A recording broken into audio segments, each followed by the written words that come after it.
Maitra, ENT surgeon, Columbia Asia hospital.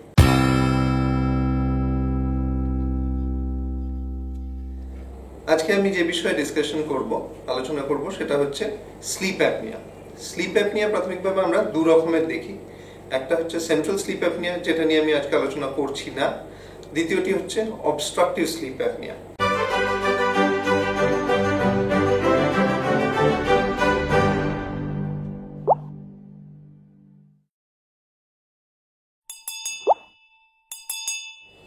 Obstructive sleep apnoea ব্যাপারটা কি, বা আপনারা বুঝবেন কি করে হয়েছে আমাদের হওয়ার বা সম্ভাবনা আছে। প্রাইমারি যেটা আমরা দেখি প্রথমে যাদের sleep apnoea, obstructive sleep apnoea রয়েছে, তাদের হচ্ছে কি একটা প্রচন্ড রকম নাক ডাকার সমস্যা।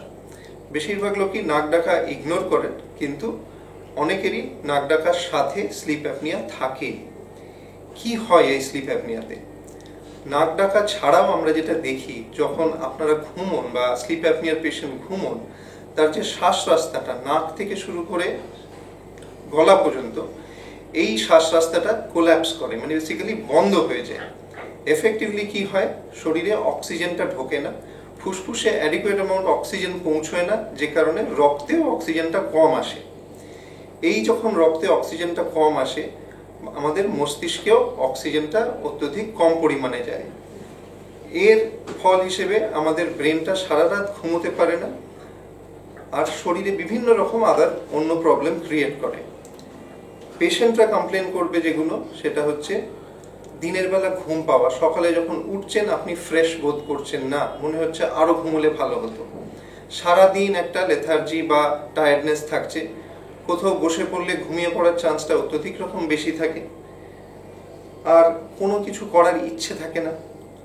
কিছু পেশেন্টরা মাঝরাত্রিরে ঘুমের মধ্যে ঘুম ভেঙে উঠে পড়ে ধর্মড় করে, দম বন্ধ হয়ে গেছে এরকম একটা ভাবে, জানলা খুলে দেয়, গলা শুকিয়ে যায়। এগুলো সব স্লিপ অ্যাপনিয়ার লক্ষণের মধ্যে পড়ে। আমরা কিছু ডায়াগনোসিসের জন্য কিছু স্কোরিং প্যাটার্ন ইউজ করি, কোয়েশ্চেনার্স, যাতে করে আমরা ডায়াগনোসিসে পৌঁছতে হেল্প হয় আমাদের। কিছু টেস্টিং আমরা করতে পারি, যেগুলো একটা হয় স্লিপ স্টাডি বলে, যেটা ওভারনাইট যখন আপনারা ঘুমোচ্ছেন কিছু মনিটরস লাগানো হয় ব্লাডের অক্সিজেন মেজার করার জন্যে, কতবার নাক ডাকছেন সেইটা মনিটর করার জন্যে, কতবার শ্বাস বন্ধ হচ্ছে, এইগুলো মনিটর করে আমরা একটা স্কোরিং করি। স্কোরটার বেসিসে আমরা স্লিপ অ্যাপনিয়া আছে কি না সেটা একটা ডিসিশনে এসে ট্রিটমেন্ট করতে হবে, হলে কিরকম ট্রিটমেন্ট করতে হবে সেইটার উপরে আমরা একটা প্ল্যান করি। স্লিপ অ্যাপনিয়া ট্রিট না করলে কি হতে পারে? আগে আমাদের এতটা অ্যাওয়ারনেস ছিল না, এখন যত দিন যাচ্ছে স্টাডিজে বোঝা যাচ্ছে স্লিপ অ্যাপনিয়া যদি আমরা ট্রিট না করি, কয়েকটা প্রবলেম যেটা ডেফিনেটলি দেখা যায়, সেটা হচ্ছে একটা কার্ডিয়াক প্রবলেম হয়, হার্টের প্রবলেম, ইসকেমিক হার্ট ডিজিজ হয়, ব্লাড প্রেশারের সমস্যা হয়। যার ব্লাড প্রেশার যদি থাকে, সাথে যদি স্লিপ অ্যাপনিয়া থাকে, দেখা যায় ব্লাড প্রেশার কন্ট্রোল করাটাও মুশকিল হয়ে যায়। সেই ক্ষেত্রে 2-3টে বা 4টে ওষুধ অনেক সময় লাগতে পারে যদি ব্লাড প্রেশার কন্ট্রোল না হয়। খুব সিভিয়ার কেসেসে অনেক সময় স্লিপ অ্যাপনিয়ার থেকে সাডেন ডেথও হয়, ঘুমের মধ্যে মারা গেলেন কেউ, কেন কি ওই সময় একটা হার্টের প্রবলেম হয়ে চলে যেতে পারে। স্লিপ অ্যাপনিয়া ট্রিটমেন্টের কিভাবে আমরা করি? যেহেতু স্লিপ অ্যাপনিয়া একটা শ্বাস রাস্তায় ব্লকেজ বা কোল্যাপসের জন্য আমরা দেখি, আমরা প্রথমে একটা প্রপার ইএনটি এক্সামিনেশন করার চেষ্টা করি, খুঁজে বার করার জন্য কোনো রাস্তাটায় কোনো ব্লকেজ আছে কিনা, অবভিয়াস অবস্ট্রাকশন আছে কিনা। অনেকের ক্ষেত্রে দেখা গেল নাকের ভিতরের হাড়টা, সেপ্টাম যাকে বলি, অত্যধিক রকম ব্যাঁকা, নাক দিয়ে হাওয়াটাই ঢুকতে পারছে না, বা নাকের পিছন দিকে অ্যাডিনয়েড গ্ল্যান্ডটা খুব বড় হয়ে রয়েছে, যদিও অ্যাডাল্টদের ক্ষেত্রে থাকার কথা নয়, অনেকের ক্ষেত্রে থেকে যায়, সেটা ব্লক করছে, বা খুব বড় টনসিল ব্লক করছে।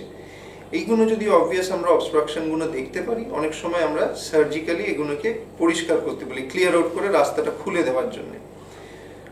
বেশিরভাগ ক্ষেত্রে এরকম অবভিয়াস অবস্ট্রাকশন থাকলে রাস্তা খুলে দিলে জিনিসটা সেটেল ডাউন করে যায়, ঠিক হয়ে যেতে পারে।